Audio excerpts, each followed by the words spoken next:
अस्सलाम वालेकुम नाज़रीन, मैं हूँ रियाज़ आजिज़ और आज थोड़ी सी बात करते हैं पाकिस्तान की तारीख़ की।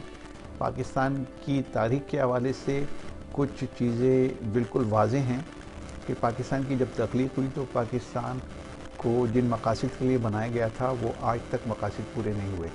पाकिस्तान के बनने के बाद पाकिस्तान पर जागीरदारों ने कब्ज़ा कर लिया, सरमायादारों ने कब्ज़ा कर लिया और फ़ौज ने कब्ज़ा कर लिया। इसके अलावा एक पार्टनर इनका और बन गया जिसको कहते हैं जुडिशरी, यानी अदलिया को भी उन्होंने शामिल अपने साथ कर लिया। तो वो ये चार पार्टनर है। फिर बाद में कुछ ब्यूरोक्रेसी के लोग भी इसके बेनिफिशरी बन गए। तो ब्यूरोक्रेसी, अदलिया, फ़ौज, जागीरदार और सरमायादार, ये इन लोगों का पाकिस्तान है। आप किसी भी पार्टी में देख लीजिए, यानी पाकिस्तान पीपल्स पार्टी में देख लीजिए, ये जागीरदार असल में बेस करती है जागीरदारी पर। इनके जो बड़े बड़े जो इसमें इलेक्टेबल्स हैं वो सारे जागीरदार हैं। दूसरी तरफ आ जाइए आप नून लीग में, वहाँ भी बड़ी तादाद में जागीरदार हैं या सरमायादार। खुद नवाज शरीफ एक बड़े सरमायादार हैं, साथ साथ थोड़े छोटे मोटे जागीरदार भी हैं। इसके अलावा आप आ जाइए इमरान खान की तरफ। तो इमरान खान के करीबी दोस्तों में, अगरचे उनका ताल्लुक मिडिल क्लास से है, लेकिन उनके करीबी दोस्तों में कोई गरीब आदमी शामिल नहीं है। यानी इमरान खान के करीबी दोस्तों की अगर आप लिस्ट बनाएं तो उसमें कोई एक भी आपको ऐसा नहीं मिलेगा कि जो गरीब हो। तो वो सारे वेल ऑफ लोग हैं और जो ऐसे लोग हैं कि जो इमरान खान को माली तौर पर माजी में सपोर्ट भी करते रहे और अब भी शायद सपोर्ट कर रहे हैं। तो ये पाकिस्तान की तारीख है। अच्छा, अब जो मैं बात करना चाह रहा हूँ कि पाकिस्तान जिन लोगों ने बनाया, कायद-ए-आज़म ने बनाया, वो ना सरमायादार थे ना जागीरदार थे।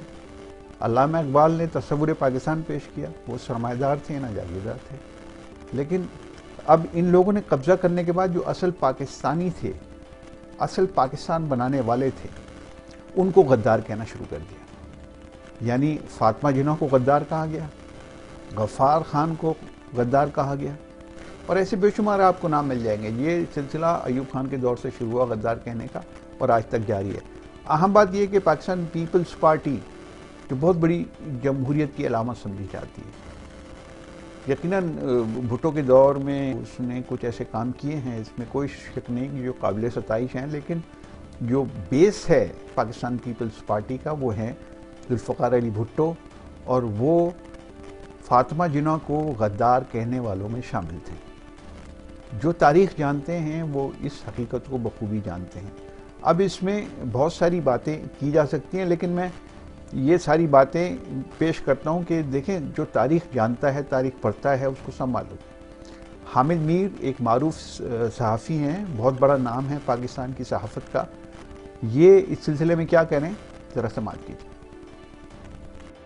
जब पाकिस्तान बन गया तो जो मुस्लिम लीगी थे ना, इसमें जो पहले शरीक सफ़र नहीं थे, जागीरदार, जो 1946 में हवा का रुख देख के मुस्लिम लीग में शामिल हुए थे, तो उन्होंने पुराने मुस्लिम लीगियों की टांग खींचनी शुरू कर दी। और फिर क्या हुआ कि करारदाद दिल्ली के जरिए बंगाल को पाकिस्तान का हिस्सा बनाने का अलंबरदार हुसैन शहीद सोहरवर्दी,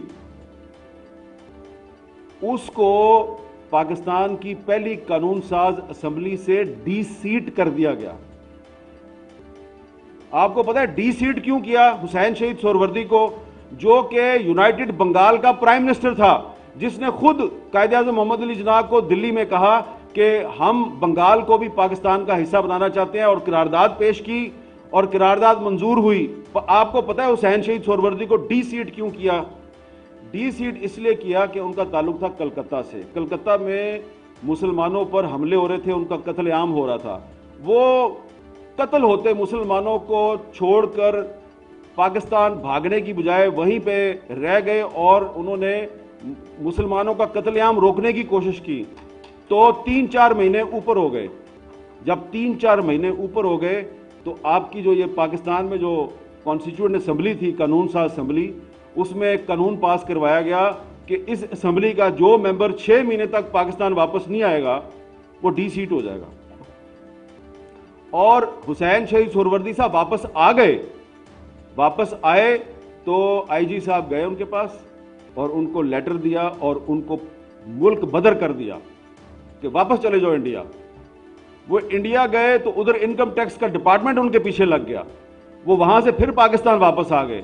اور اس کے بعد پھر جب محترمہ فاطمہ جناح کا الیکشن آیا تو یہ بھی ایک بڑی اہم بات ہے کہ خواجہ رفیق صاحب جو ہیں وہ محترمہ فاطمہ جناح کے ساتھ تھے، خواجہ آصف صاحب کے والد خواجہ صفدر صاحب محترمہ فاطمہ جناح کے ساتھ تھے، اور خان عبد الغفار خان جس کو پنجاب میں لوگ غدار سمجھتے ہیں وہ فاطمہ جناح کے ساتھ تھا، اور غوث بخش بزنجو جس کو پنجاب میں لوگ غدار سمجھتے ہیں وہ فاطمہ جناح کے ساتھ تھا، خیر بخش مری جس کو آپ کہتے ہیں کہ جی وہ آزاد بلوچستان کا حامی ہے، وہ محترمہ فاطمہ جناح کا چیف سیکورٹی گارڈ تھا، اور شیخ مجیب الرحمان وہ ایسٹ پاکستان میں محترمہ فاطمہ جناح کا چیف پولنگ ایجنٹ تھا۔ تو یہ سارے لوگ جو ہیں یہ محترمہ فاطمہ جناح کے ساتھ تھے۔ کون فاطمہ جناح کے ساتھ نہیں تھا؟ ذوالفقار علی بھٹو صاحب فاطمہ جناح کے ساتھ نہیں تھے، کیونکہ وہ ایوب خان کی مسلم لیگ کے جنرل سیکرٹری تھے۔ اور پھر جب کچھ عرصے کے بعد جب الیکشن ہوا اور محترمہ فاطمہ جناح کو دھاندلی کے ذریعے شکست دے دی گئی تو ایوب خان جیت گیا، پاکستان ہار گیا۔ اب یہ جو صورتحال ہے اس میں آپ دیکھیں کہ یہ جن سب لوگوں کو غدار کہا گیا یہ سارے کے سارے قائد اعظم کی بہن کے ساتھ تھے، اور جو اپنے آپ کو محب وطن کہتے تھے وہ محترمہ فاطمہ جناح کو غدار کہہ رہے تھے۔ تو یہ جو غدار کی پاکستان میں کہانی ہے یہ اس کا آغاز جو ہے یہ جنرل ایوب خان نے کیا تھا، اور جنرل ایوب خان جو ہے اس کے دور میں ڈسکوالیفیکیشن، سیاستدانوں کو نااہل کرنے کا سلسلہ شروع ہوا، پارٹیاں توڑنے کا سلسلہ شروع ہوا، اور وہ سلسلہ آج تک چلا آ رہا ہے۔ جمہوریت کی جنگ آپ اس وقت تک نہیں جیت سکتے جب تک آپ اپنی پارٹیوں میں جمہوریت نہیں لے کے آتے۔ آپ کی پارٹیوں میں جمہوریت نہیں ہے، نہ مسلم لیگ نون میں جمہوریت ہے، نہ پیپلز پارٹی میں جمہوریت ہے، نہ تحریک انصاف میں جمہوریت ہے۔ ہاں، الیکشن کمیشن کو بیوقوف بنانے کے لیے آپ ایک جعلی سا الیکشن ضرور کرواتے ہیں، لیکن اس الیکشن میں بھی جو عہدیدار جو ہے، جو صدر بنتا ہے، نائب صدر بنتا ہے، صوبائی صدر بنتا ہے، جنرل سیکرٹری بنتا ہے، وہ سارے آپ پنجابی جو کہتے ہیں نا وانڈ پاندے ہو تسی، آپ صحیح آدمی کو عہدہ نہیں دیتے۔ اور اگر کوئی آدمی بہت اچھا ذہین ہو، بڑی اچھی تقریر کرنے والا ہو، بڑا پڑھا لکھا ہو، تو یہ اس کی بیچارے کی خامی بن جاتی ہے، یہ اس کی خوبی نہیں بنتی۔ تو اس لیے میں یہ عرض کروں گا معذرت کے ساتھ کہ خواجہ محمد رفیق صاحب کی برسی پہ اگر آپ نے سچ بولنا ہے تو سچ یہ ہے کہ آج پاکستان میں جمہوریت اس لیے کمزور ہے کہ آپ نے پاکستان کے جمہوری اداروں کو اور پاکستان کی سیاست کو جاگیرداروں اور سرمایہ داروں کی لونڈی بنا دیا ہے۔ اور قائد اعظم محمد علی جناح جنہوں نے پاکستان بنایا نہ سرمایہ دار تھے نہ جاگیردار تھے، علامہ اقبال جنہوں نے پاکستان کا تصور پیش کیا نہ سرمایہ دار تھے نہ جاگیردار تھے۔